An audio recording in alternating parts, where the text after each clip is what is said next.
The road to reactor design development has led to many dead ends or defunct designs, and one such installation would leave a cave contaminated and a country's nuclear ambitions almost in tatters. If you like what we do here at Plain Difficult, consider helping the channel grow by liking, commenting and subscribing. Let's get started.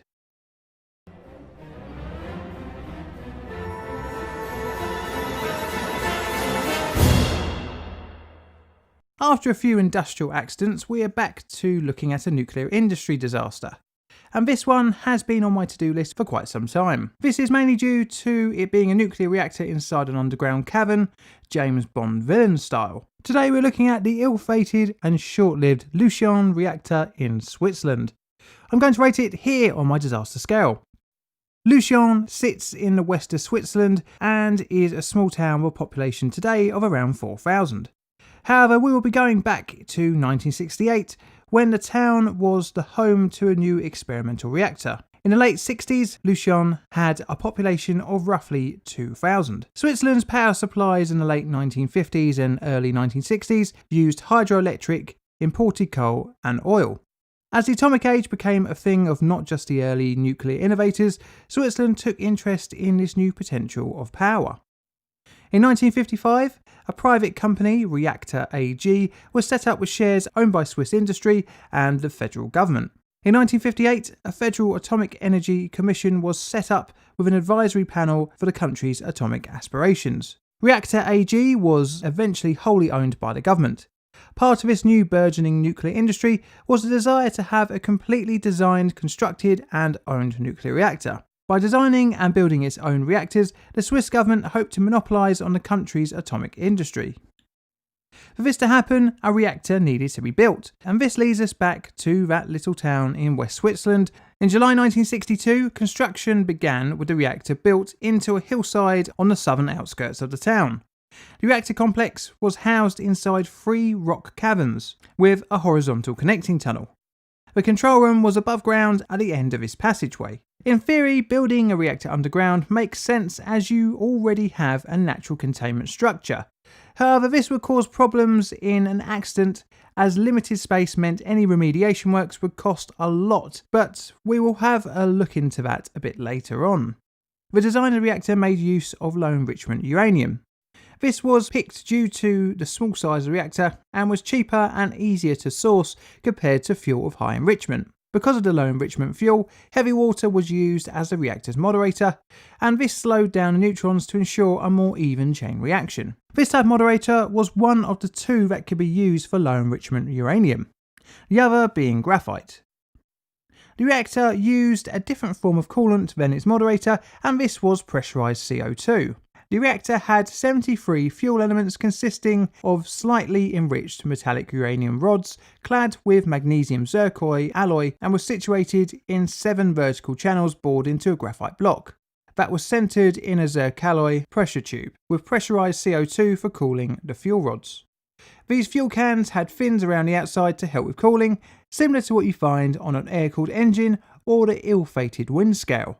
The core was split into 2 halves, each with a CO2 blower and a steam generator.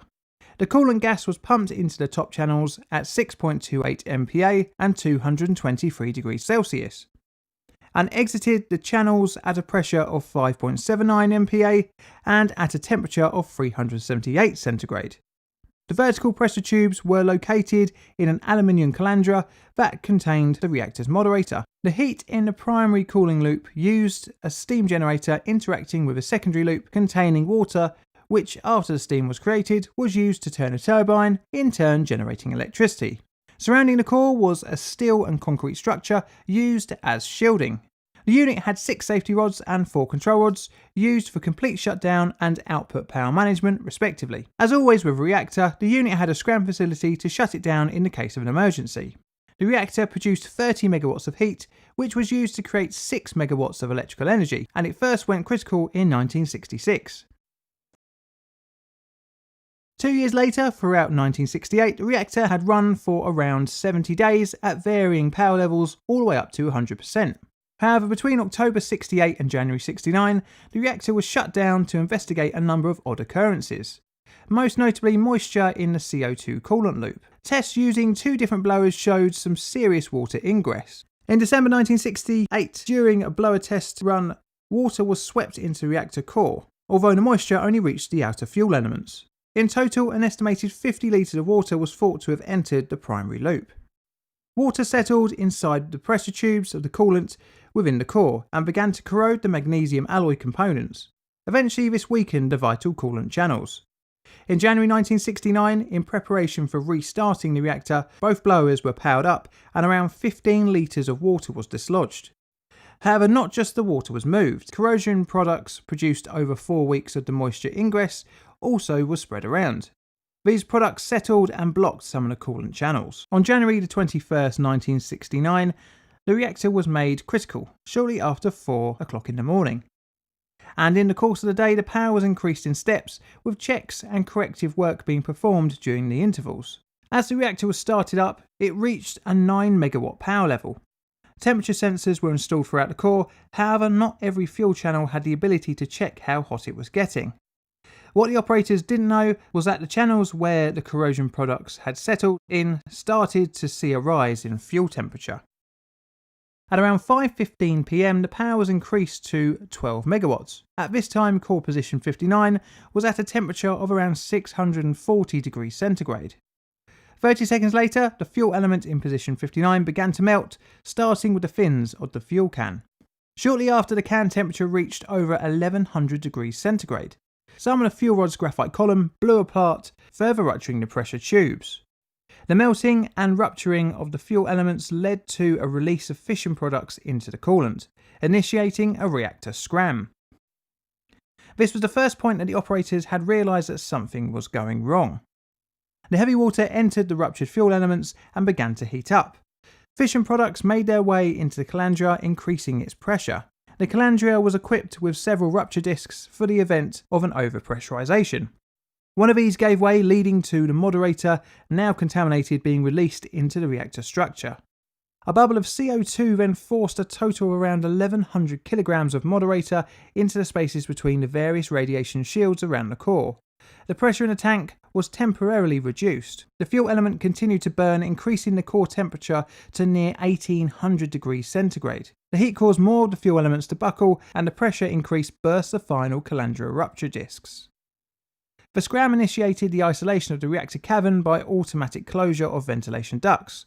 In total, around 7,400 kilograms of moderator was expelled from the calandria, and eventually the spillage made its way into the cavern.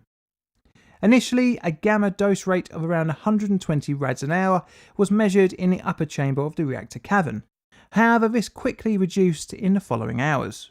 The reactor destroyed one fuel element and seriously damaged the moderator tank of the reactor, meaning serious amounts of contamination had escaped. Some had escaped the apparently isolated main cavern into the other 2 parts of the complex, and eventually made its way to the control room 40 minutes after the initial fuel damage.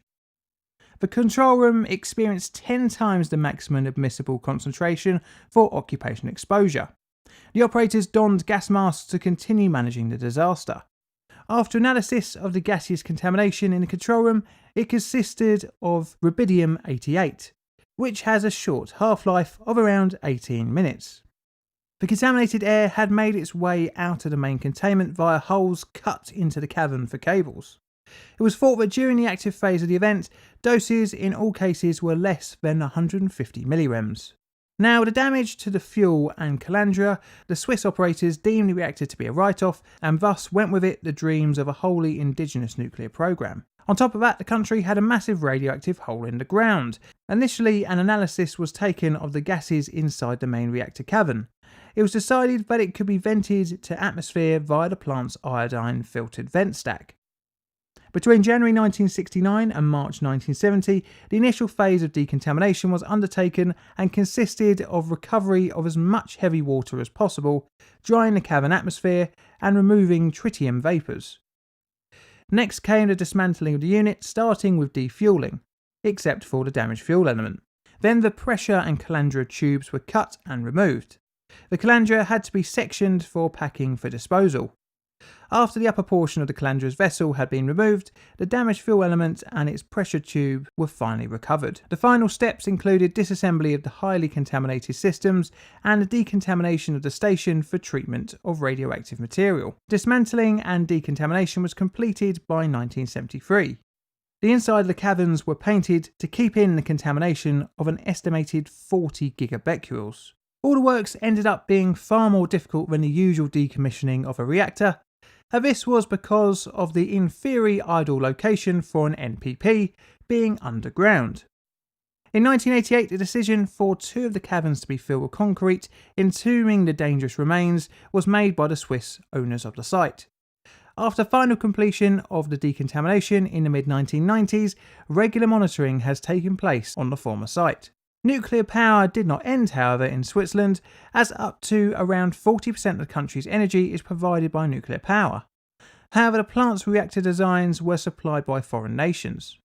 The Swiss government has said that it will not build any new plants and will not replace any of their current operations once they have reached operational life expectancy. And hydroelectricity is safer unless you're at Sayano-Sushenska.